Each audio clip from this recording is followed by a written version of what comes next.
And all right, so just started the recording.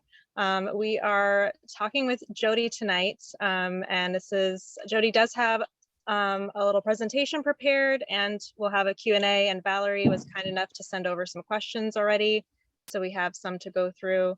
And this is all about competing with your honey and hive products in the state fair. And I will pass it over to Jody. I'm just going to give you the power to share. So you now have that power. And I'm going to be off and on video so that we can make sure the recording gets all of my internet right now. All right. Can you hear me? Yes, we can. Can you hear me? Oh, okay. I'm going to preface this by saying my internet's been kicking me off a couple of times today. So if you lose me, I apologize in advance, but let's hope it doesn't happen now. I'm going to share my screen. Let's see if I can get this up here. There we go. Here we go. All right. So, look, I don't have all the answers for this. I struggle like everybody else, but I can tell you kind of the angle that I've taken to, and I've learned the hard way too. So maybe I can mention something tonight that'll save somebody some headaches or bump somebody up a couple of ribbons. So let's start by looking at this. So when we're looking at honey judging, the NCSBA is who really sanctions our events. So depending on why you're entering, are you doing it for fun? Or are you doing it to get a one of your subspecialties for your master beekeeping program, whether you're working on journeyman or master beekeeper? There's if you score a blue or red ribbon in certain categories, that can count as a subspecialty for you. And one thing I will mention is that any of these sanctioned events, that ribbon would count for. So if you want the most competition, you're looking at the state fair. I would say the Mountain Fair, or what used to be the Dixie Classic Fair, they've changed the name to Carolina Classic Fair. That one's, I believe, in Winston-Salem. It's either Greensboro or Winston-Salem, somewhere in the middle of the state. So any of these you can enter, and if you win that blue or red ribbon, that would count. So I'm just going to add that because the competition is not going to be nearly as stiff at one of the smaller fairs as it is at the state fair. That's generally going to be the highest level of competition, but that's also the biggest bragging rights too. There's also an NCSBA annual meeting where they have judging too.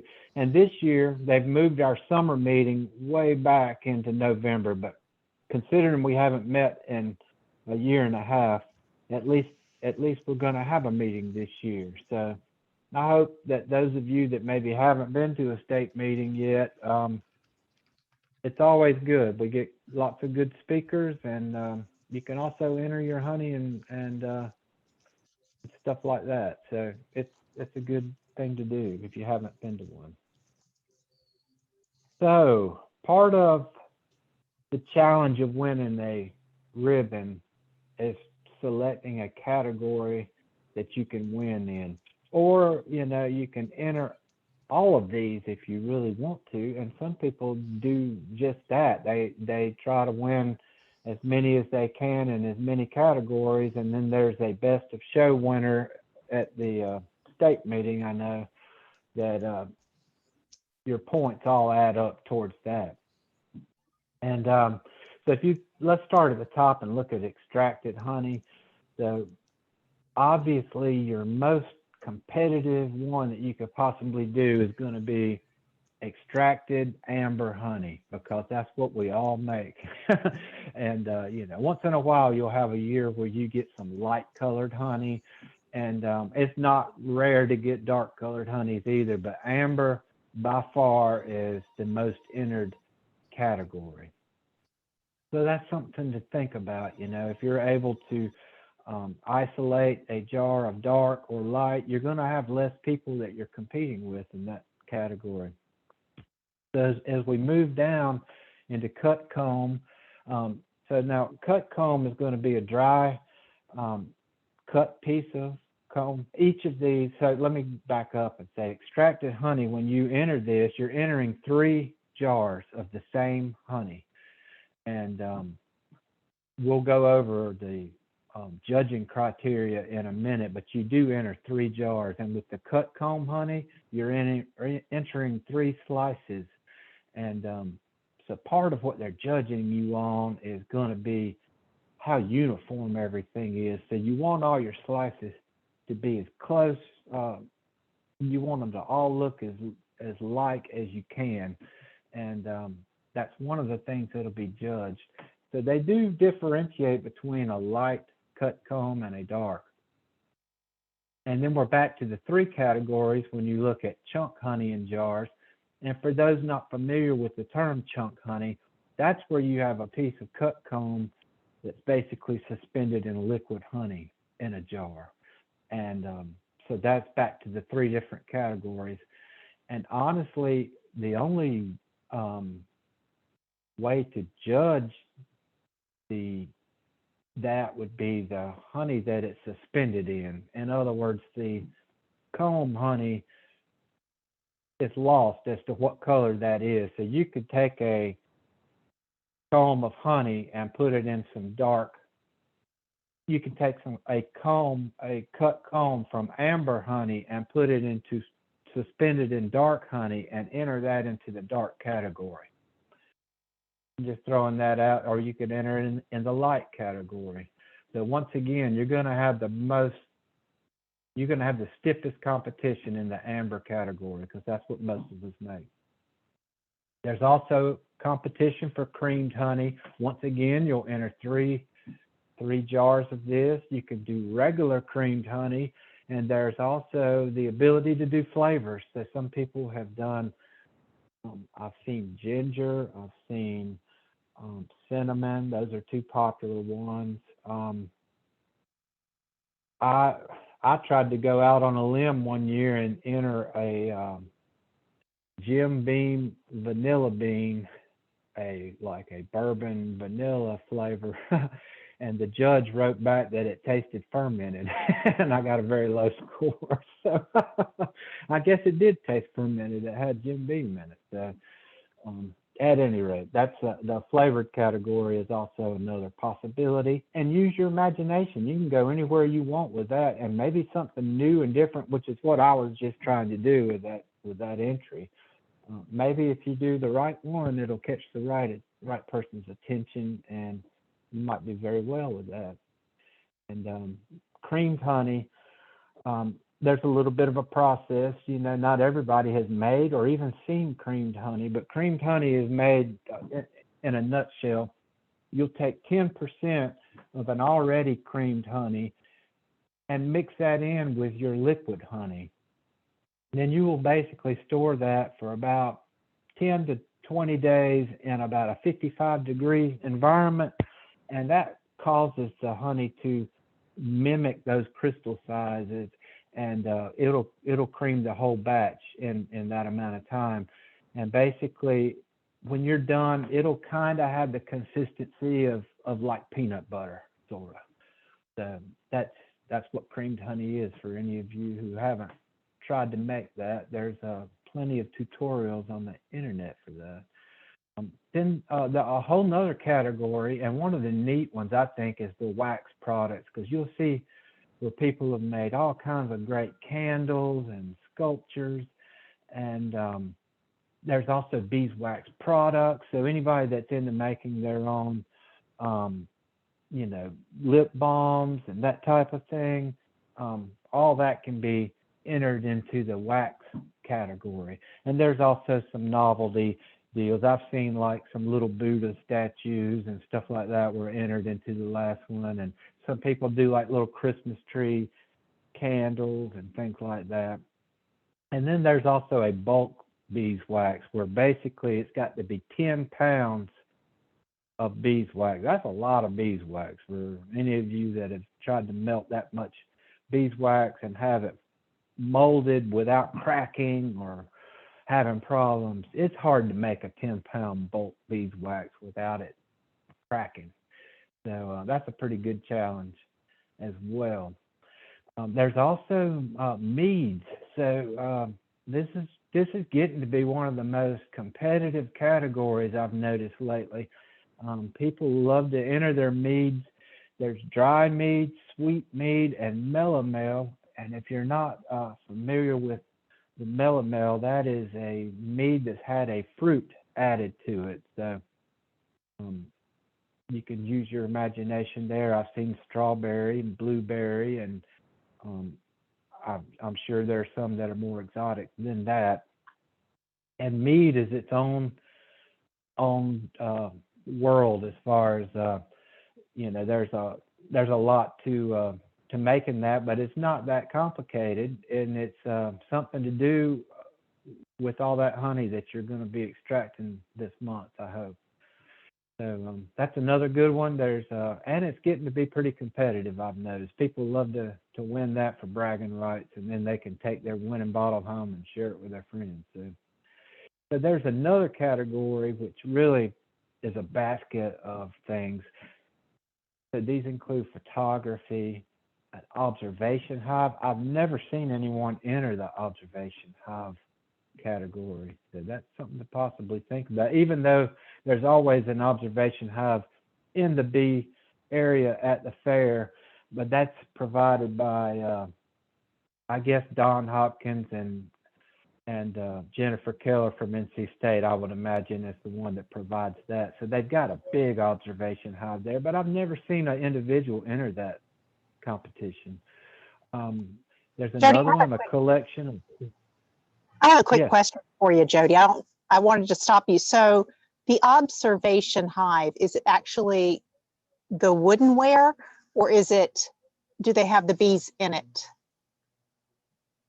Yeah, in this case, it's a living hive where you've got the,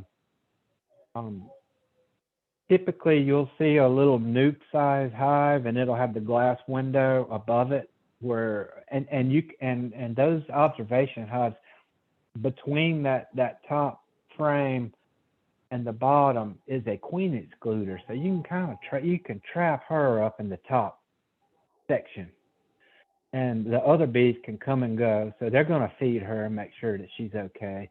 And but she's going to be stuck up there for the week that she's at the fair, of course. The So whole that would be week. the So only it does have a concern lot that I of would. bees in it.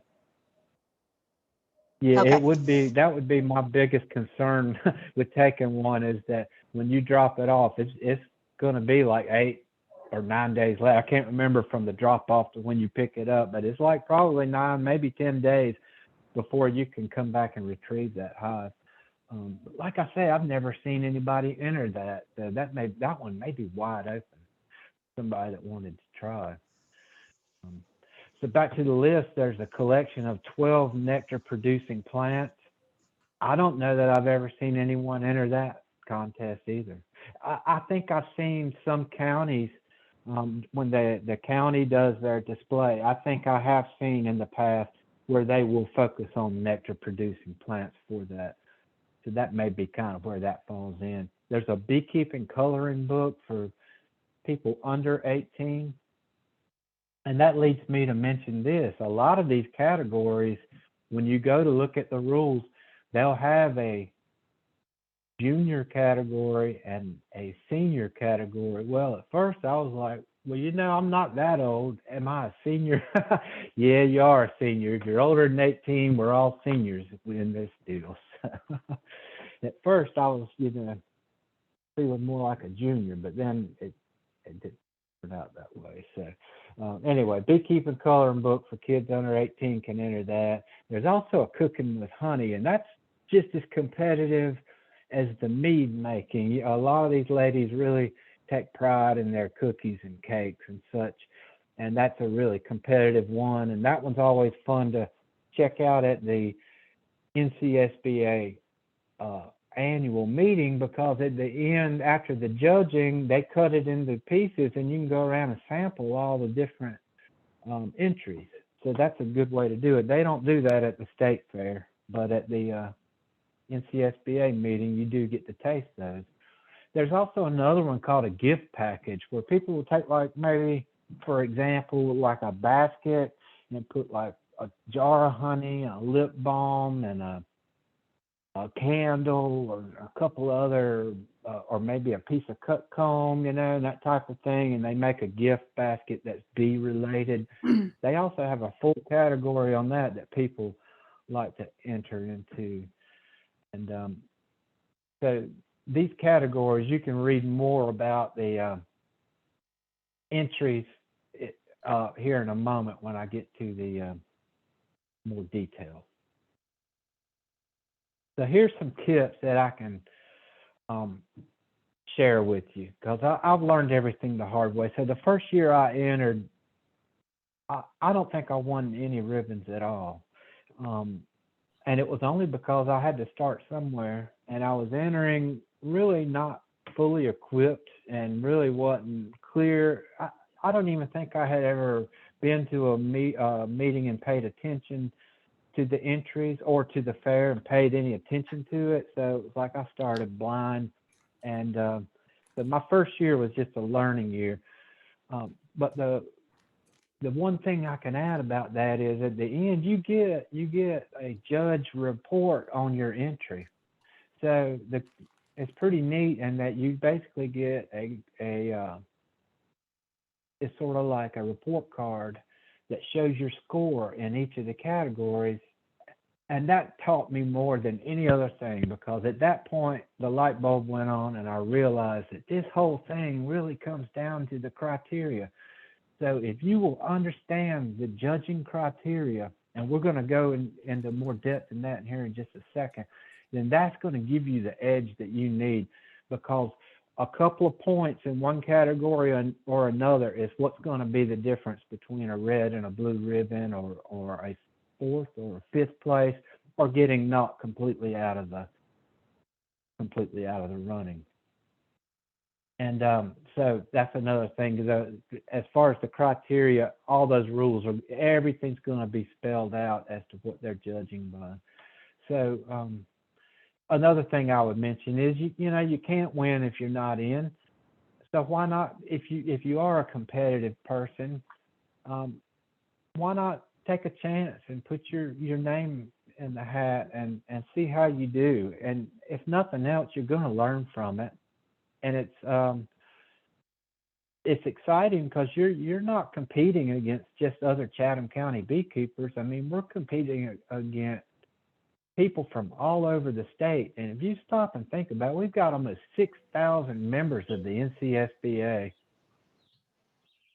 And those are just people that are in the NCSBA. How many beekeepers aren't part of the NCSBA? So, there's thousands of beekeepers out there that could potentially enter. So, the bragging rights are pretty awesome to say that you're the best in the state at anything, whether it's the biggest watermelon or the best honey or whatever the deal is. It's pretty good bragging rights.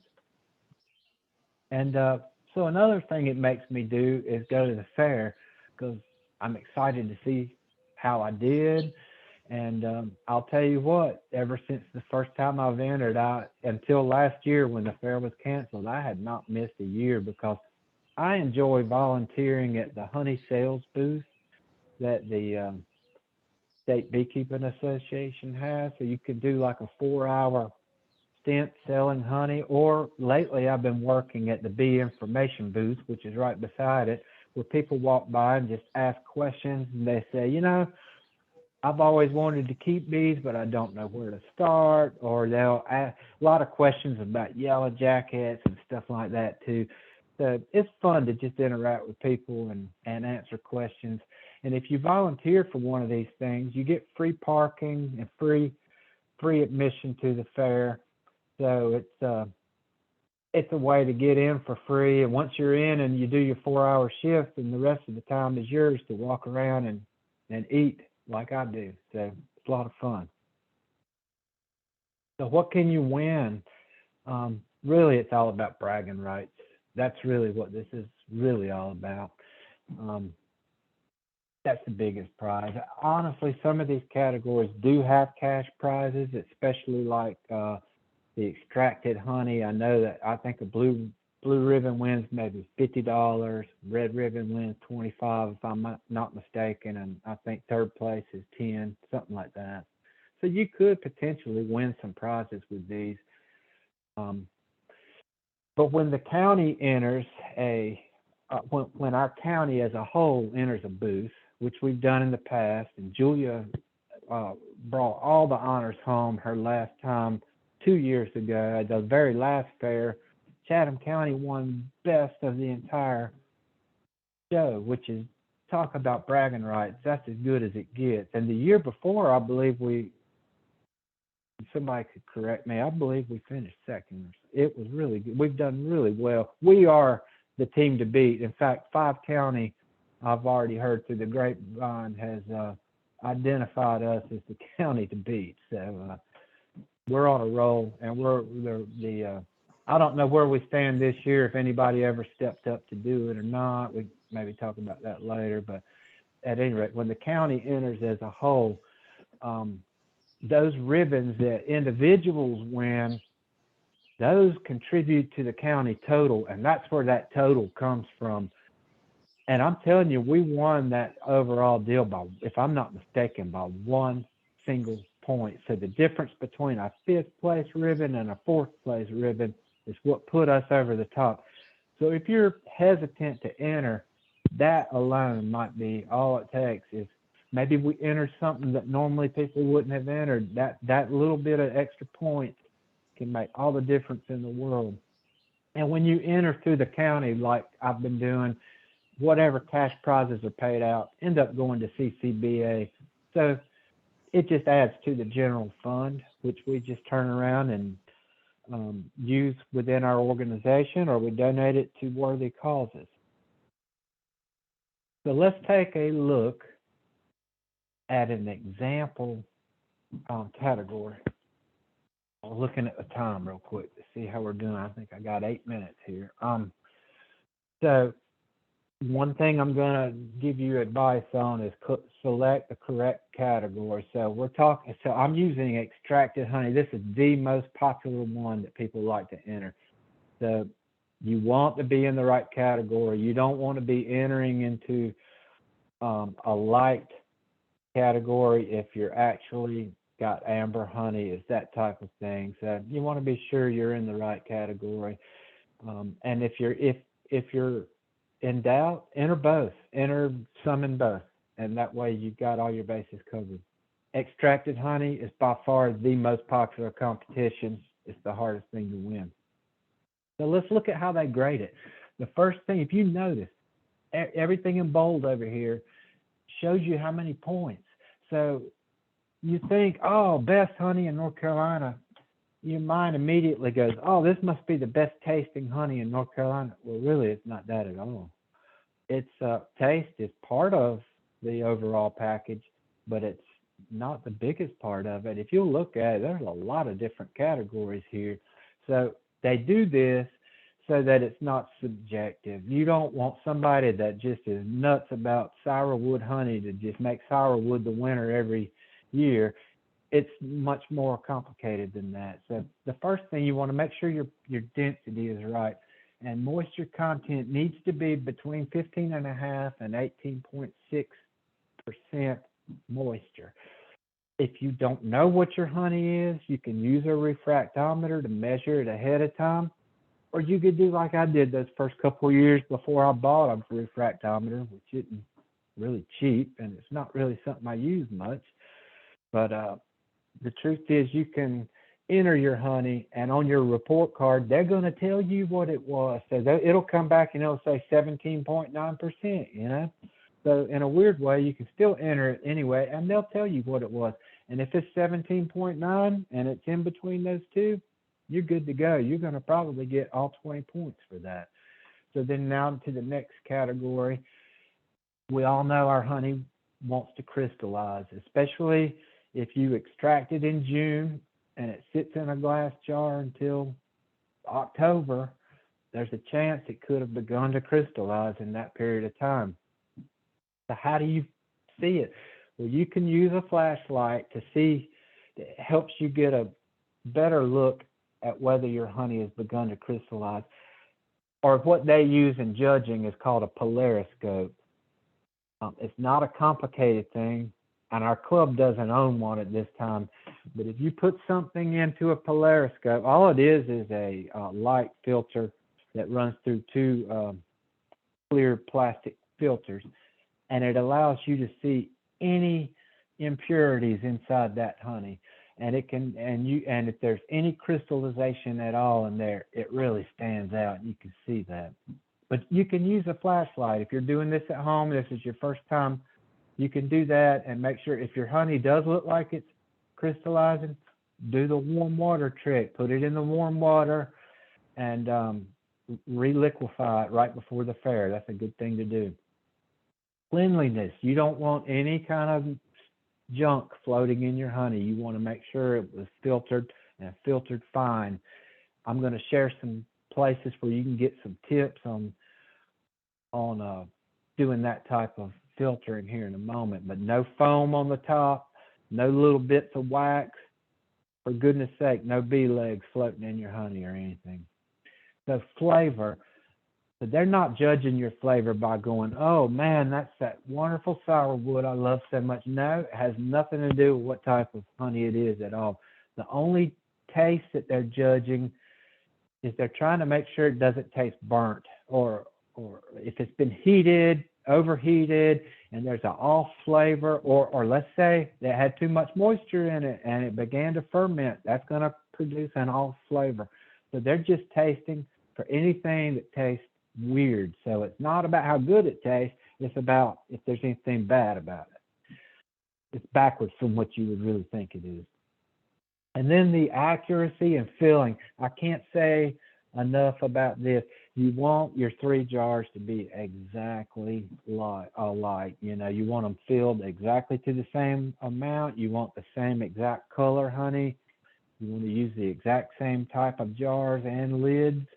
And that's going to be, you know, that's 10 points that you could easily lose a point if you did not fill one of them up quite the same as you did the next one, you know. So pay special attention to that. Container appearance. You know, how hard can that be to find a glass jar?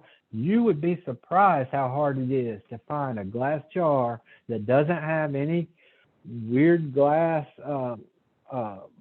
waves in the glass or air bubble anywhere in that glass.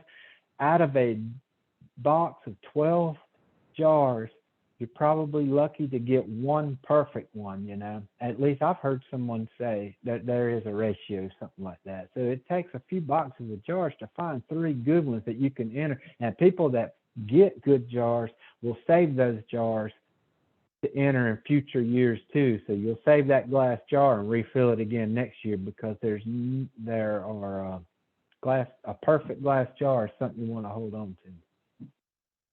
And that's kind of what I was mentioning in this bottom category. Also, the lids. You want to make sure there's no scratches on the lids.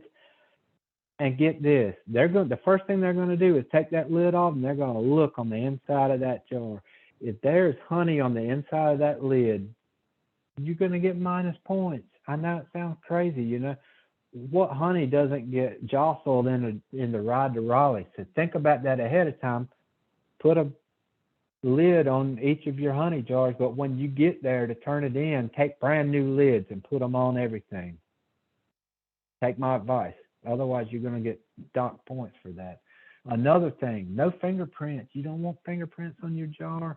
As silly as it sounds, the people that take your entry walk out with white gloves on, and they take your entry with the white cloth gloves because they don't want to get blamed for putting a fingerprint on your jar that's going to cost you a blue ribbon. And that's one fingerprint could cost you the blue ribbon. So as silly as it sounds, make sure your stuff is clean and right. So I provided these PDFs to Tara Lynn earlier, and hopefully we can maybe she can address that in a moment, how we can get these things out, or maybe make them available on our county website for you to download. So here's a list of the honey contest rules. There's and then there's an NCSBA publication. Actually, I take that back. I think this is an NC State publication for preparing honey entries. And this Ann Harmon, who passed away in the past year, bless her heart, had written this other really good competition tips. And she gives some more ideas that go above and beyond what these other ones do about how to strain your honey, like through nylon. And there's some other tricks that you can do to make sure you get it as clean and as right as you can. And if you notice down here in the YouTube, I've got to do a search. I want you to do a search on Virginia Webb. Virginia Webb owns honey competition. I think she may even live in North Carolina. She may be in Georgia. I can't remember, but she comes to the North Carolina NCSBA and kicks everybody's butt. And then she goes to EAS and kicks everybody's butt. This woman she's the one to beat. But she's also really generous with her advice. So if you go out and search her on YouTube, that's a heck of a way to get a leg up on people, because she's going to tell you some of her tricks about filtering honey and things like that that are going to help you out. The last thing I was going to show, so I went onto the website to try to find where you would find the contest information. So you want to get, and this says 2019. So I don't even know if the latest stuff is even out yet, but you're going to want to go to competition, go to the state fair page, go to the competitions, and that'll take you to this page. And you want to look in general competitions. It's not livestock, which you might have thought it would be. It's actually under general competitions, and it will list out every single category. And that's something to be aware of for sure. Oh, that's all I had. And I think my time was just about right. So Yeah. if there are any quick questions, I'll be happy to try. Yeah, and we do have our speaker is going to start, but I don't know if you're hanging around, Jody, if you prefer people to ask questions in the chat and you want to respond there, or if they should use the listserv, what's the best way right now? Sure, let's do chat, because like I say, my connection's been real flaky, and I may get dropped here, but okay, I'm going to stop the recording. That way we'll have this recording for anyone who wants to learn about the competition. And